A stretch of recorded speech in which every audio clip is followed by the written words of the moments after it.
Saudações, sejam bem-vindas, sejam bem-vindos. Vamos falar de literatura, vamos falar de um grande clássico dos anos 80, né?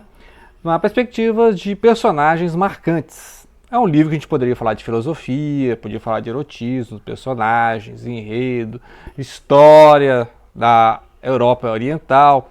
Ou seja, tudo isso está no livro. Então, que livro estou falando? A Insustentável Leveza do Ser, do Milan Kundera.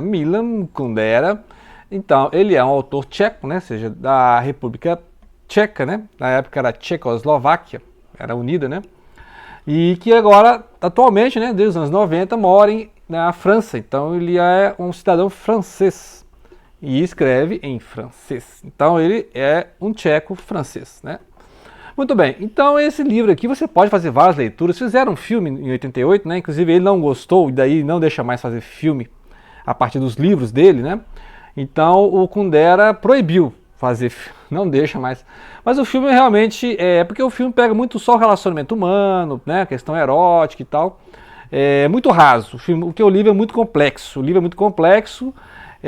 A escrita do livro é muito complexa, né? Assim, os assuntos, né? De início já tem aqui Nietzsche, né? Por exemplo, eu quando abri esse livro há mais de 20 anos atrás, nem sabia quem que era Nietzsche, nunca tinha ouvido falar, né?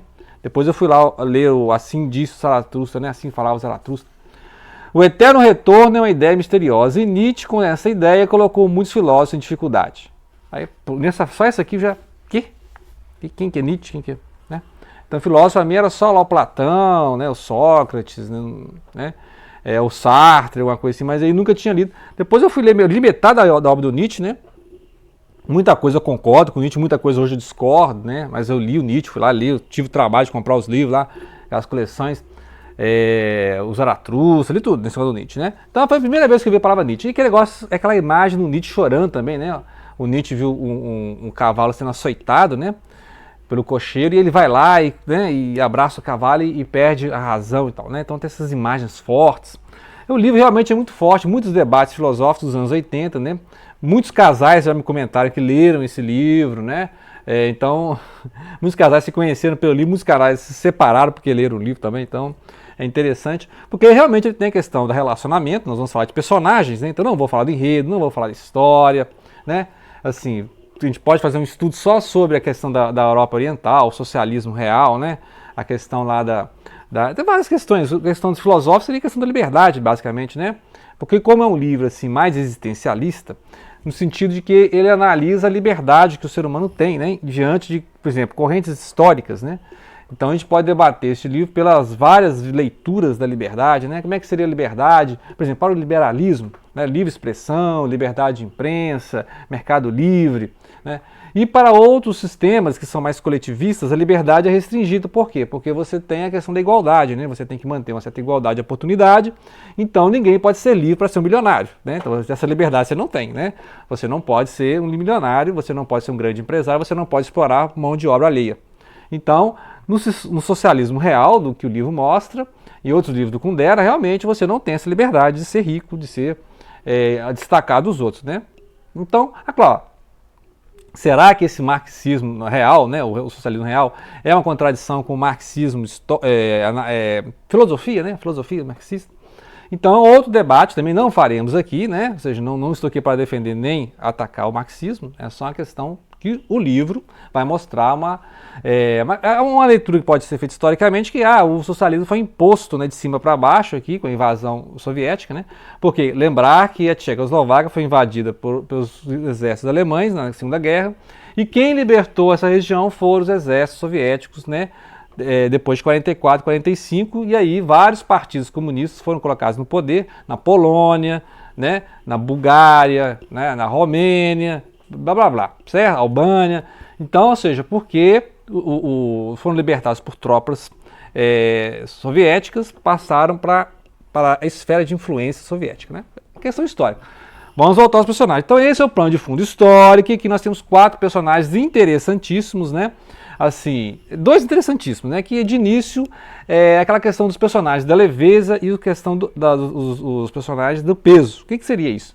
Aqueles da leveza são aqueles que não querem compromisso, eles querem ser livres, não ser presos a nada, não querem ter preso com política, não querem saber de desfile patriótico.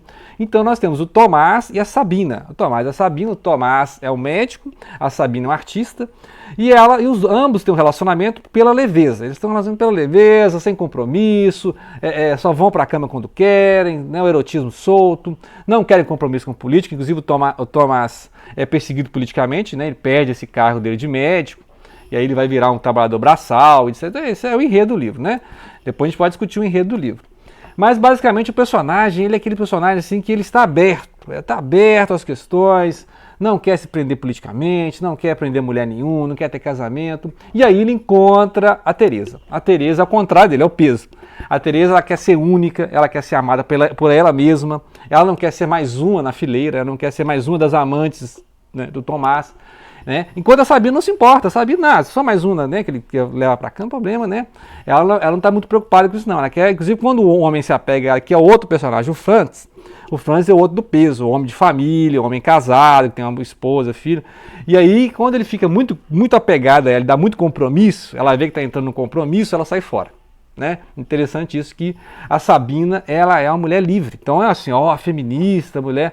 Então os Red Pill vai ficar invocado, né? Pois é, a Sabina, ela é a seguinte, essa é feminista, assim, né?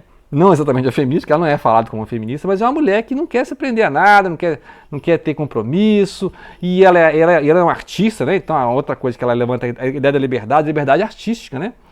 E o Tomás não, o Tomás ele é cegado de regras, porque ele é um médico cheio de regras, ele tem que mexer com cirurgia, então imagina que é uma profissão mais cheia de regras que médico, né? Então ele tem um monte de regras que, se ele transgredir essas regras, ele pode levar um paciente à morte, né? Então o Tomás tem que tomar cuidado e outras coisas, ele vive num país que tem um regime fechado, então ele não pode fazer nenhum tipo de crítica. Como ele faz um artigo criticando o governo, e aí ele não se retrata, porque ele acha absurdo, o que eu ficar me retratando para esse povo? E aí ele não aceita isso, né, esse peso que a política tem, que ele não está percebendo, né, que a sociedade está se fechando, ficando totalitária, que é uma das críticas do Kundera nos livros dele, né, totalitarismo, a falta de liberdade de imprensa, né, que é de livre expressão. Então é uma das críticas que ele tem ao socialismo real, é isso, se você não tem liberdade de expressão, e realmente você não tem liberdade de expressão. Né? No capitalismo você tem pelo menos isso, né? Pelo menos o capitalismo te deixa ter liberdade de expressão.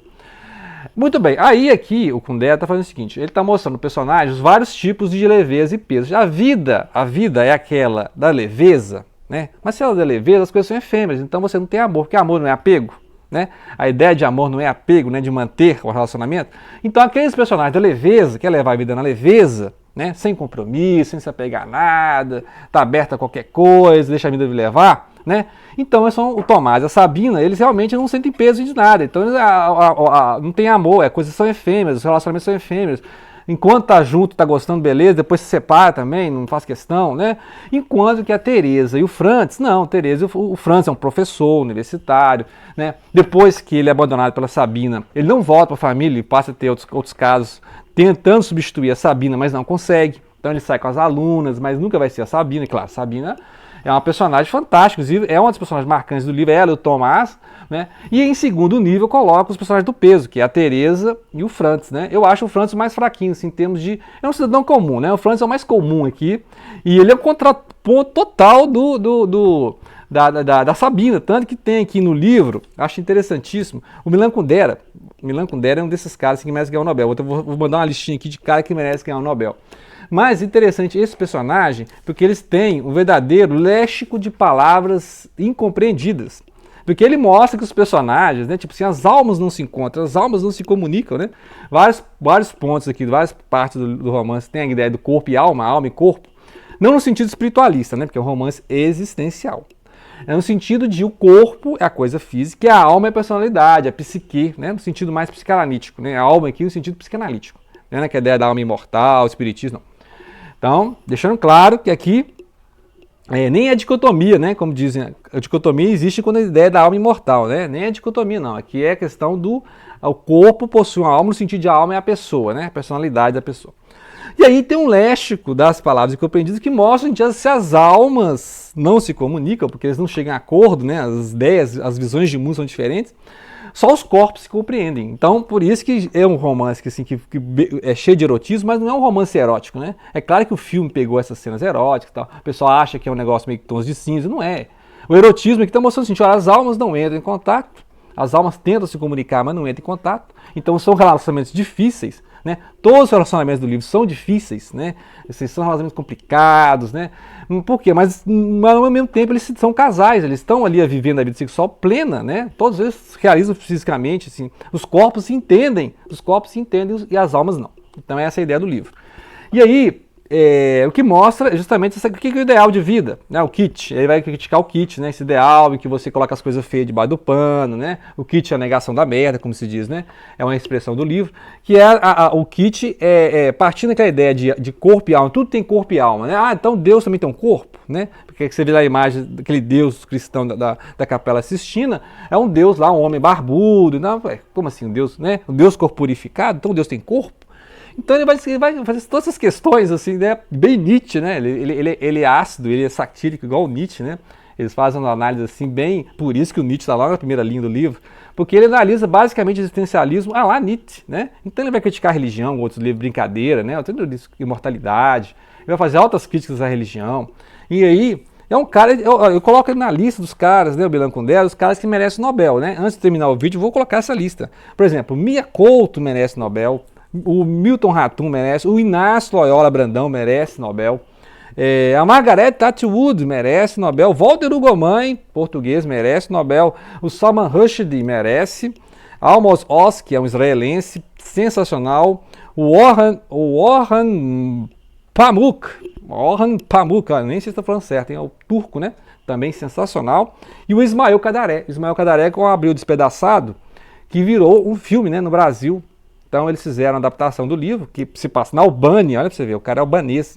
Né? Então essa lista aqui tem que ter no ápice dela o Milan Kundera. Defenda que se fosse eu dar o Nobel, dava o Nobel só por esse livro, porque esse livro que eu já li umas 3 vezes e é sensacional. Né? Então é um livro que eu posso fazer um vídeo sobre os personagens, como eu estou fazendo aqui. Posso fazer um livro sobre história, um vídeo histórico, posso discutir socialismo, stalinismo, beleza. Posso discutir filosofia, posso discutir Parmênides, posso discutir Nietzsche, posso discutir Heráclito, né? Posso discutir filosofia. Então, é um livro assim que eu posso fazer 4 vídeos só sobre ele. E enredo, né? Posso fazer enredo, contar história também, acontece isso, acontece aquilo. Eu posso fazer uns 5 vídeos só sobre esse livro, né? Eu posso fazer um vídeo sobre personagem, um vídeo sobre história, um vídeo sobre filosofia e uns 2 ou 3 sobre o enredo. O enredo do livro também é cheio de idas e vindas, acontece um monte de coisa. E o filme reduziu tudo isso a um filme, né? Um filme meio francês, assim, meio aquele filme cabeça francês, cheio de diálogo e tal, cheio de erotismo e tal, mas, né? Por isso que o cara proibiu, não façam filme dos meus livros. Então, voltando aos personagens. Então, esse léxico de palavras incompreendidas, o léxico sobre a questão da mulher, sobre a fidelidade, sobre a música, sobre a verdade, sobre a paz. Por exemplo, tem uma parte interessantíssima, né, que a Sabina procura paz indo para os cemitérios, né, lugar calmo. A Sabina não gosta de barulho, não gosta de música, não gosta de desfiles, não gosta de marchas, não gosta de nada disso. Ela é mais calma, artista. E ela vai para o cemitério procurando paz, andar nas campinas, né? Assim. E aí para o Franz ele gosta de música, ele acalma com música, ele gosta de desfiles militares, de marchas, né? Ele gosta, e o cemitério para ele é um monte de ossos, né? Um baú de ossos lá. Então é tipo assim, não tem nada de lírico para ele no cemitério. Então é interessante como é que ele faz esse léxico de palavras incompreendidas, mostrando que os personagens não se entendem. Aí você torce para os personagens. Por exemplo, eu torci o tempo todo para esse romance da Sabina e do Franz, mas não deu certo, eles se separam. E aí a vida do Franz descamba mesmo, né? Porque aí ele vai arrumar as amantes, não dá certo, não volta para a esposa, aí vai andar pelo mundo, vai morrer lá nas Indonésias, nas Indochina da vida, né? Vai lá pro Sudeste Asiático, aí morre assim, né? Aliás, ele sofre um acidente lá, né? Um ataque, aí volta para a mulher, recolhe, né? A mulher recolhe, igual o Nietzsche morreu nos braços da mãe, da irmã, né? O Nietzsche perdeu a razão, mas ele acabou voltando para a família. Então o Franz acontece a mesma coisa, o Franz ele vai lá nos desfiles, né, as marchas pela liberdade, vai lá no Sudeste Asiático, é atacado, né, imagina, um turista cheio da grana, né, os caras atacam ele lá para roubar, ele é ferido, né, e aí ele, nos últimos dias de vida, ele passa aos cuidados da mulher, né, então ele acaba voltando para o seio familiar. Então, é interessante, ele é um homem de família. E há E gente, eu esqueço o nome. A Teresa, não pode esquecer a Teresa. A Teresa, que é a Binotti no filme, né? A Binotti. A Teresa, então, ela é a romântica, ela quer ser única, ela não aceita ser mais uma das amantes, e ela faz o Tomás voltar, por exemplo, eles tinham saído, né, da época da Primavera de Praga, 1968, e graças a ela, né, ou seja, porque o Tomás se apegou a ela, ou seja, então ele passou a amar a Teresa, pra você ver, ele não queria amar ninguém, né? E aí ela faz ele voltar. Então, ela é o peso, né? Ela é o peso na vida do Thomas, que queria um cara, o Tomás, que queria ser um cara livre, né? Solto, leve, né? Então, ou seja, a leveza da vida é insustentável, né? Ou seja, ele precisa ter, assim como o Franz encontrou a família de volta para acolhê-lo, né? A Teresa recebe de volta o Tomás, né? Então eles morrem juntos, né? No final, esse casal deu certo. Mas por quê? Porque o Tomás abriu mão da leveza e aceitou o peso de viver com a Teresa, que é aquela mulher que quer ser única, né? A mulher única, ela não aceita mais nenhum amante, né? Então é basicamente isso, os personagens marcantes do livro. Aguardem que eu farei mais vídeos sobre outros aspectos, como eu já disse, né? Ou seja, então grato pela atenção, não deixem de compartilhar.